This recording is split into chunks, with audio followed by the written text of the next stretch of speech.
Umanda kayo dahil ang Japan ay talagang gumagawa ng ingay. May mga balita na nagsasabing magbibigay ang Japan ng maritime surveillance radar at iba pang dekalidad na kagamitan sa Pilipinas. Grabe, di ba? Ito ang talagang makabagong pagbabago.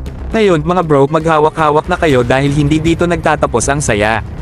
Ang Prime Minister ng Japan na si Kishida Fumio ay pupunta sa Manila para sa isang summit kasama ang ating mahal na presidente na si Ferdinand Marcos Jr.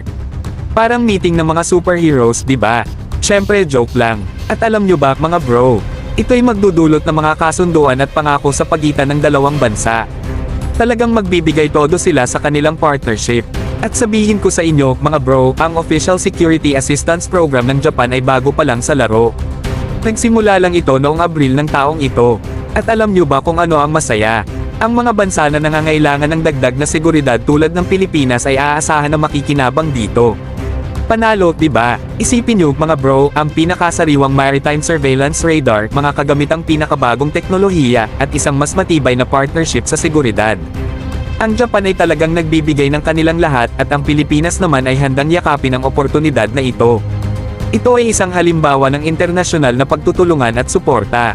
Kapag ang mga bansa na may parehong adhikain ay nagkakaisa at nagaganap ang mga kamanghamanghang bagay. Ito ay tungkol sa pagpapalakas ng mga samahan, pagtataguyod ng kapayapaan, at pagpapalakas ng kaligtasan ng mga bansa.